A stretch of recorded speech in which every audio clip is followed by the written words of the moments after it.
uma continuidade aí à nossa aula de filosofia medieval, tá bom? Vamos rever um pouquinho do que falamos, vamos falar um pouquinho mais sobre Tomás de Aquino e a escolástica, tá bom? Para a gente poder caminhar aí para o final desse conteúdo e partir para novos assuntos posteriormente. Beleza? Tranquilo? Então é isso. Vai passar o meu slide aí, minha carinha vai sumir, vocês vão escutar só a minha voz falando no slide, tá bom? Mas prestem bastante atenção, porque é uma aula bem interessante, tá bom? Beleza? Um grande abraço, pessoal. Beijo nos corações, tamo junto. Fui. Olá, pessoal. Então, a gente vai rever aqui um pouquinho, né, do que a gente já falou sobre filosofia medieval, sobre esse início da medievalização da Europa e sobre a patrística de Santo Agostinho, né? Mas nosso objetivo aqui hoje é falar sobre Tomás de Aquino, sobre a escolástica de Aquino, tá bom? Então, como a gente já falou, de filosofia medieval ocorreu aí entre os séculos oitavo e 14, e 14º, tá bom? Depois de Cristo, um período aí conhecido como Idade Média ou período medieval. É um período comumente associado à ideia de trevas, né? A ideia de obscurantismo, mas na verdade tudo isso é uma visão distorcida, né? Porque houve aí uma série de pensadores, uma produção artística e cultural muito grande, só que foi um período predominado aí pela igreja, no que a gente se refere à questão do conhecimento, né? O conhecimento esteve tutelado pela igreja, esteve sobreposto à igreja, uma vez que ela ali obteve o controle das traduções das obras antigas, tá bom? Não só das obras antigas, como por exemplo Platão, Aristóteles, né? O período helenístico, mas também as traduções da Bíblia, tá bom? Então, que até então ela não poderia ser traduzida para qualquer idioma, tá bom? Então, tudo isso ficou sob a tutela da Igreja Católica. Então, à medida em que a Igreja ela foi ampliando seus domínios, né, o período medieval foi tomando tempo, né? Mas essa igreja ela só vai conseguir ampliar seus domínios, conseguir consolidar a sua estrutura, enquanto o Império Romano for entrando em decadência, tá? Antes disso, ela não consegue se fortalecer. Eu poderia dizer que a decadência do Império Romano, a desestruturação da sociedade romana, né, de todos os domínios do Império Romano,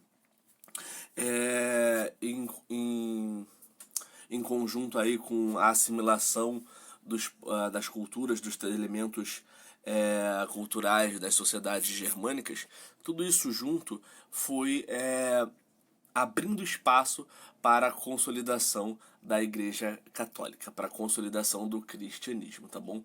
Tudo isso junto. Por quê? Porque, na verdade, uma coisa levou a outra, né? A gente vê que quando as estruturas romanas se desfazem, né? Elas não estão mais consolidadas, o cristianismo ele vai ganhando mais espaço, ele consegue ali inicialmente tornar-se uma religião oficial, deixar o status de marginalidade e perseguição para conseguir uma oficialidade diante do Império Romano, e a partir disso, com a decadência das estruturas romanas, ela começa a sofrer uma fase de ascensão. Né? E nessa fase de ascensão é preciso criar as estruturas para se consolidar enquanto uma instituição religiosa, né? E a patrística de Santo Agostinho, como vocês podem ver aqui, a gente já falou na última videoaula, ela é fundamental para consolidar essas estruturas, né? A gente tem essas duas figuras, Santo Agostinho e São Tomás de Aquino, já falamos sobre isso na aula passada, né? Santo Agostinho, aí um principal expoente da patrística medieval, e o Tomás de Aquino, que é o que a gente tem que falar hoje, sobre um expoente da escolástica, né? A conciliação entre a fé e a razão, tá bom? Essa patrística, como eu falei, né, deixa eu passar aqui a patrística.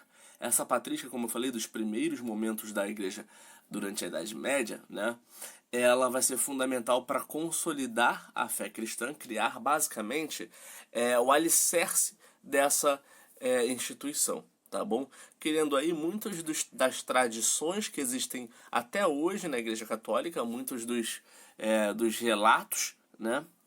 E criando, sobretudo, uma institucionalização, uma formalização da fé cristã, que até então não existia Igreja Católica. Existia a fé cristã, mas não existia a Igreja Católica. Então ela começa a se formar enquanto instituição, né? A gente pode dizer que a Igreja Católica ela é uma instituição, mas ela só passa a existir a partir da formalização do cristianismo, tá bom?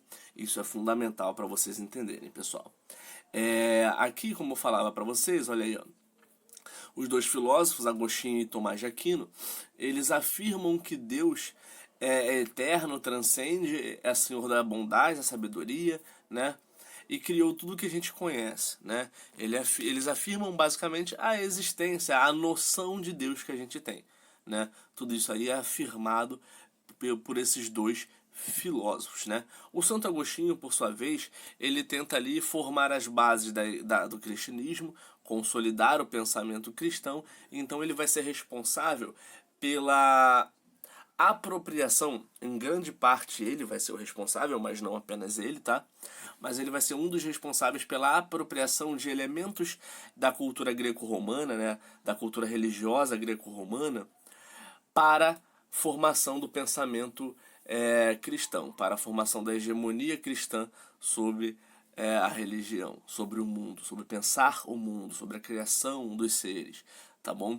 Então ele aí vai ser um desses principais formuladores. O Tomás de Aquino, ele por sua vez vai ter um papel um papel que vai ampliar essa consolidação da igreja, né? A gente tem aí um momento um pouco complicado, né? A igreja ela começa a perder um pouco de espaço diante do cenário medieval, uma vez que a gente tem ali o renascimento do cenário urbano, né? Uma grande proliferação de pestes, de doenças, grande crise de abastecimento e fome na Europa medieval, e a igreja, né, ela começa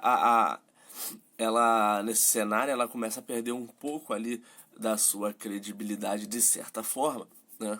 E o Tomás de Aquino ele vai tentar justamente essa conciliação entre a fé e a razão, que eram duas coisas que estavam se separando já naquele momento, só que a gente vai ver que depois vai se separar de fato, né, com o Renascimento. Só que a conciliação entre fé e razão é uma justificativa de tentar afirmar a existência de Deus, afirmar através da razão que Deus existe e que Deus é esse Senhor da criação do mundo, né? Então vamos entender um pouquinho aqui agora do que é a escolástica para o Santo Tomás de Aquino, né? São Tomás de Aquino. É uma corrente filosófica com um pensamento crítico dominante no ensino nas universidades da Europa da Idade Média. Dominou o pensamento cristão entre os séculos aí 11 e 14 e teve como principal nome o teólogo e filósofo italiano São Tomás de Aquino, como a gente chama ele hoje. Entre suas características mais marcantes destacamos a consciência da alienação na doutrina das duas verdades, a negação da alienação na separação definitiva entre razão e fé, tá? Na afirmação de que o real em sua totalidade, natureza e história é racional, né? Esse real é racional, mas ele não está aí desligado de fato desse divino, né? Na verdade, a ideia é que essa razão ela possa fundamentar enquanto verdade a existência da fé. Por mais que razão e fé sejam duas coisas diferentes, né, segundo o próprio pensador, é essa razão que vai fundamentar, que vai provar, né, que vai constatar a fé. Porque a constatar a existência de Deus é constatar a fé. Beleza? Então, essa é a escolástica que a gente tanto fala de Tomás de Aquino, bem basicamente falando, tá bom? Esse nome escolástica vem muito por conta aí da institucionalização do pensamento, né? Das escolas ali formadas pela igreja, né? A gente vê aí que no final da Idade Média, ali por volta do século XII, XIII, a gente tem ali o surgimento das primeiras universidades, né? As primeiras universidades que não são universidades como a gente conhece hoje, tá, galera? Na verdade, o que chamavam-se de universidades, eram grandes escolas eclesiásticas, né, escolas ali da igreja, né, voltadas à formação de um intelecto, né, de um intelecto esse que, claro, cristão, né, não podemos dizer o contrário. O intelecto cristão é afirmado a partir do pensamento filosófico racional, tá bom?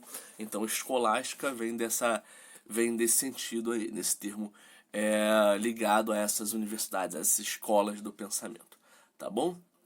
Aqui, olha só, com o sistema filosófico, a escolástica tentou resolver, a partir das teorias religiosas, problemas como a relação entre fé e razão, desejo e pensamento, a oposição entre o realismo e o nominalismo e a probabilidade da existência de Deus. Historicamente, no entanto, a escolástica diz que a filosofia é, ao mesmo tempo, racional e religiosa, motivo pelo qual seu problema mais grave é o das relações entre a razão e a fé, como a gente já falou anteriormente, né? Olha aqui, essa aqui eu vou voltar a falar de patrística, né? Como eu falei para vocês, a patrística lá do Santo Agostinho, tá bom? Que ela, na verdade, ela vem primeiro ali, o primeiro momento, e depois a gente fala da escolástica do Tomás de Aquino, como eu falei para vocês. Isso aqui, uma imagem de São Tomás de Aquino, para ilustrar um pouquinho para vocês. Enfim, pessoal, é isso. Espero que vocês tenham gostado, espero que vocês tenham, sobretudo, entendido, tá bom? E qualquer dúvida, claro, procurem, tá bom? Me procurem, que eu estou aqui para esclarecer vocês, tá bom? Grande abraço a todos, tá bom? Beijo nos corações.